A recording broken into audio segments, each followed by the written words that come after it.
Welcome back to I'm Every Woman TV. I'm here with my guest, Tina Gaisin, who is joining us. She's from Fill the Room, Spread Your Word. So Tina, it's so great to have you here with us. And my first question is, why did you get into the event planning business?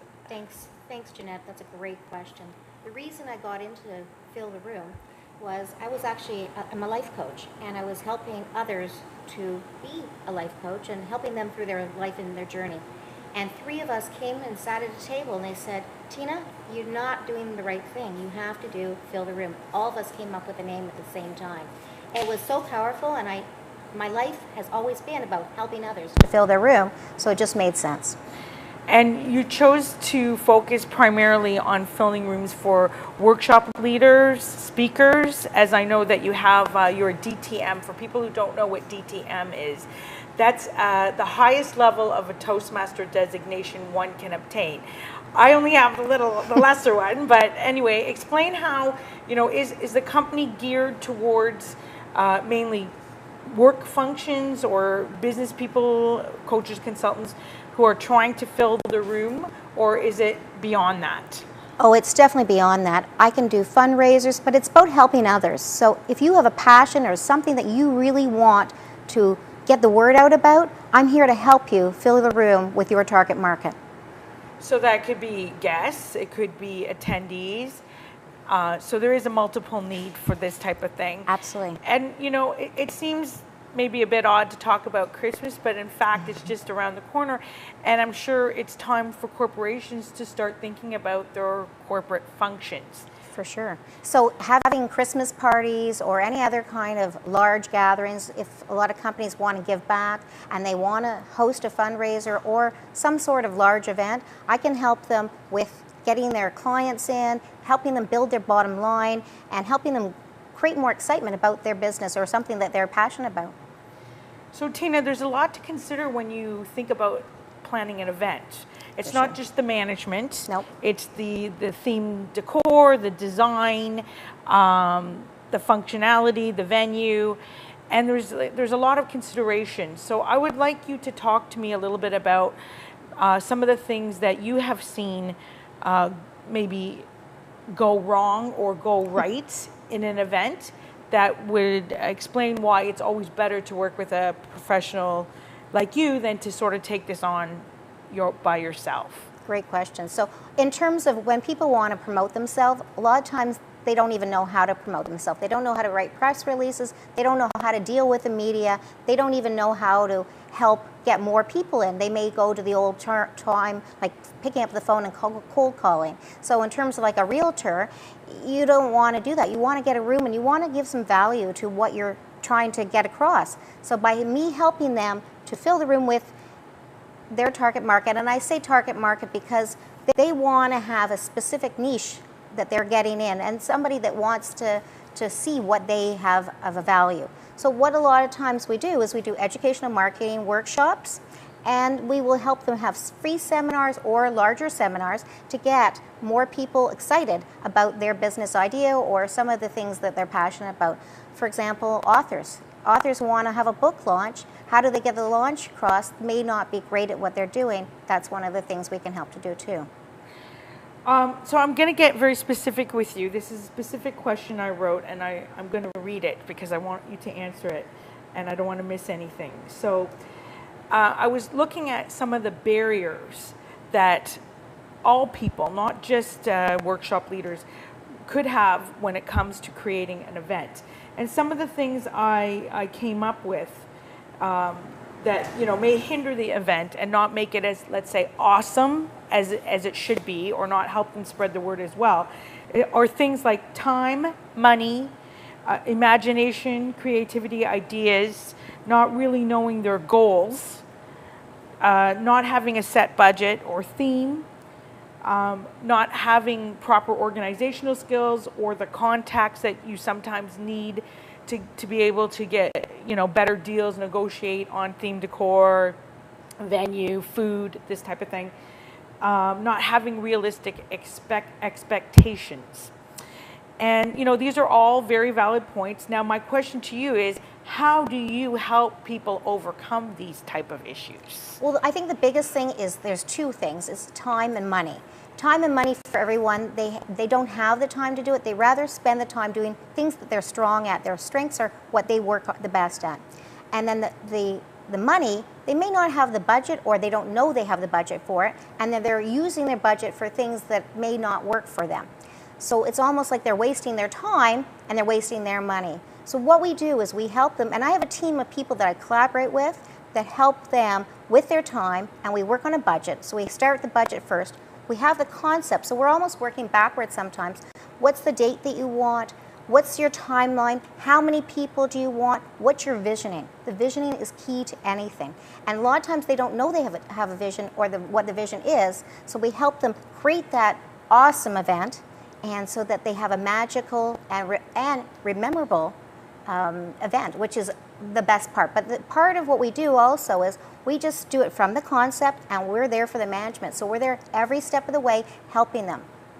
So it's about them focusing on what they do best. Absolutely. And not getting too involved in event planning details that could detract away them from their daily activities that actually are income generating activities. For sure. And allowing you to step in, and you and your team to take it over, so they don't have to worry about these things, which could be very stressful for some people. Absolutely. The other part of that is a lot of times people don't know they have a customer list that they're not tapping into. So they may have been in business 15, 20 years, and they're not even using their database to help accelerate their business, and they're not using the testimonials or the great comments from their previous clients. So we can also help them regenerate their old list and create a new one too.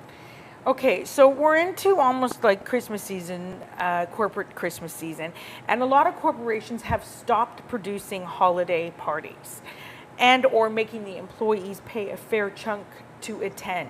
What's your take on that? Do you think that it's going to be a trend that's going to come to a halt, or do you think that there's going to be sort of new ways to conduct holiday functions on a lower scale? Well, I believe that a lot of times that corporations, and I came from the corporate world, that in order to give back to their employees and keep them for a long period of time, they need to incorporate that team effort, so together everyone achieving more. And in terms of having events that help that, I think that they're going to go back to it. I think that a lot of the employees want that getting together with their spouses and with the company, because you spend more time at work than you do with your family. That's something that you need to incorporate into your life. And in terms of having an event like that, it makes a lot of team building skills, and it helps the employees achieve a lot more at work. Yeah, it builds the morale. Absolutely. But I think it's also important to know that there's different ways of doing a party. For right? sure. It doesn't have to be a $20,000, $30,000, $40,000, $50,000 affair. Absolutely. And that's true whether it's a corporate party or a wedding or even a bar mitzvah or a bat mitzvah. So maybe you could just give us some tips on how we could do a smaller scale yet very nice, intimate party that would, convey the same sort of cozy feeling and the thank you, the appreciation part. Excellent. So a lot of venues, you don't have to have their caterers. Sometimes you can have outside caterers who are willing to work for a lot less. And the other thing is, sometimes in the old days, everybody had to always sit down for a meal where you were served, and that's very costly because you have to have a lot of waiters. So in terms of having a buffet style to having an outside the box, having a really cool venue that maybe is not in your traditional type. There's a lot of different venues out there, and you can have a small event that's very comfortable and very beautiful, and you can have a large event. It really depends on what your budget is, again, and going back to your time. But there's lots of ways of cutting corners in terms of the cost, of how much your event's going to cost, and making it a beautiful yet elegant event too, and very memorable. So what about bringing it back in the home? I mean, today Toronto is filled with big houses that can accommodate a lot of people. And at the turn of the century, it wasn't about putting a party in a venue, it was about having it in these beautiful homes. Is there going to be a trend back to that? Well, a lot of businesses have business receptions in their house. You can have the wine, you can have the cheese, you can decorate it so beautifully, candles. It's like it's an oasis as opposed to you're just home. but it's definitely a great way to invite guests over, and it's in a non-threatening way. We do a lot of events like that. So a lot of home parties and a lot of home events absolutely is the best way to do it. And then also, wintertime not so much because you have to worry about the weather, but backyard parties too. All right, so I'm gonna talk to you a little bit more specifically again, with your permission. So we know that you do variety of events, really, literally everything from corporate events, to speaking, getting speakers, people in the room for their workshops, to to I guess Christmas parties, holiday parties, bar mitzvahs, bat mitzvahs. You also do fundraisers. Absolutely. And that's a very kind of special thing for you, right? But there's a reason why you like to do that. Can you share that? So in terms of what I've always done is I've always wanted to give back, and in terms of fundraisers, there's a lot of things that are really passionate to me. I'm a 4-time cancer survivor, and that's part of my story, and I like to talk about it because I'm here to help others.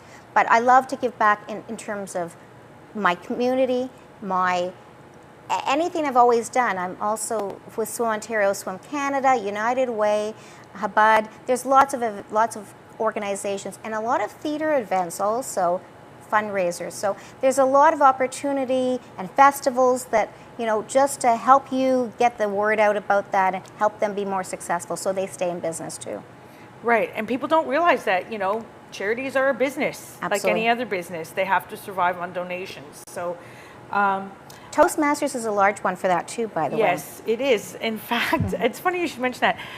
When I was in Toastmasters, I actually did a big event for them for their holiday party with 2-3 chapters, and managed to get a hotel and did a whole, like I share this with you, I love the creativity, I love the theme, and I did everything for $20. Wow. And they had all entertainment, 5 acts, they had everything, but we're not here to talk about me. I'm just saying that I understand what you go through. Absolutely. I think it's really important that our audience understands the different types of services you provide. So could you just give us a rendition? I know there is event management, and you can carry on and tell us. So in terms of the different events, it's all about the event. It's about the concept. So if you just want to have an idea of what an event is and then you want to run with it, I can do that for you too. I can also help you with the management. So if you have a venue, you've already started the process and you're just running out of time, running out of money, and running out of patience, so we can come in and help you. We can also come in with the design of the sets and the backgrounds and the backdrops and how the tables look, so all the decorations. So we can transform it from just a blah type of event to a really gorgeous event. So from blah to awe. That's amazing. I'll use that. Okay, you can have that one. So we're almost at the end of this segment, and I wanted to just get a few things more in, if you could. I'm looking for some case studies and examples, and I think that this is really interesting, and I think that our audience would be very interested in learning a little bit more about an event, let's say, that went terrific and something that went horrifically wrong. So can you give me an example of both? Sure. So my first very large event was for Shadowpath Theatre Productions. They created the Hotel Solstice, which is a yearly fundraising event, and it was an awesome event. We had a lot of volunteers, we had a lot of people. We transformed the hotel loft, and it became the Hotel Solstice. And they were using all the senses. It was just beautiful. And part of it was, though, they had some issues at the hotel, but they changed it, nobody knew, and it was a beautiful event. But in terms of how we can fill room, sometimes it's the day of the week. Sometimes there's a bad weather. For example, we had a bad storm, that really bad storm on July 8th, and we had an event that only 10 people showed up for. We had a good event. But it was a small event because the weather got in the way. People were being stranded, So in what could otherwise be an absolute disaster, you know how to step in and make it work, is Absolutely. What you're saying. And you know what? In terms of when the event's happening, people don't know what they don't know. So we're just going to make it a great time. The attitude is very important in what we do and how we go about doing it. If we came in sad and doom and gloom, then it's not going to be as much fun. And I think that you just hit on a really good point, which is, when you're an event organizer or a hostess, we tend to think that, yeah, the guests are going to know everything. They're going to recognize that this isn't right or that isn't right. But the fact is, they don't know what they don't know, right? They don't know what you have planned. So even if the entertainment, one act or something didn't show up, unless it was, you know, really billeted and promoted, they're not going to know. They're not going to know the difference. It's just like when you give a speech, nobody knows what's happening next in your speech. But I would also say that, to me, a great event that goes off like clockwork is almost like a great ballet or performance. It looks flawless. You don't see the work that went into it, and everybody just has a good time. What do you think about that? Oh, I totally agree. And you know what? Part of it is it's how you react to things. So you're not going to have somebody coming in drunk. You're not going to have your staff or your colleagues doing these things. So you need to show, like an actress, that everything is great and that everybody's having a good time, and you can change an issue into a wonderful moment. So that's really, really key to everything. It is. I remember years ago, they even had a movie about this, where they had a fundraiser scheduled at the Walden in New York. The Waldorf Astoria, is that correct? Waldorf Astoria, yes. And they were coming by horse and buggy, and it was a snowstorm, right? And it almost didn't pull off the charity ball, but in the end, blankets. They had blankets, yes, and they made it work. So anything is doable. Absolutely. So, and if you don't have a budget, I can still work with your budget. So we can find ways to help you. And startups, that's a great fun way to do it too. So, what about bartering? Does that ever come into play? Yes, it does. So bartering it's a fine line. You have to be very careful because you want to make sure you get services. But in terms, it's more like a collaboration as opposed to bartering. I used to do bartering in the past in another business, but it's more like helping each other with services and collaborating with things that are making sense. Is there anything you won't do? That hasn't come up yet. But I don't know that answer right now. I think maybe the answer is yes, but I don't know that answer. Right, because I mean, certain like event planners, if it's okay if I call you an event planner or event I'm an event promoter. Event promoter, do have some, take off their list that they will not do. So something to consider perhaps. So that's why I asked it. Okay, well, since you brought that up, what is the difference really between an event promoter and an event planner when you're offering the full scale of service? So event promoter overlaps event planner. What we also do is, so we're creating your event, absolutely. We're planning it, we're doing all that stuff, but we also help you with the media. We help you get the word out. So we're doing press releases, we're doing that advertising part of it also. So that's where the promotion and the planner sort of overlap, and that's what makes us a little bit different. So we're using social media, we're also helping you get more people in the room. All right, so there's a marketing component.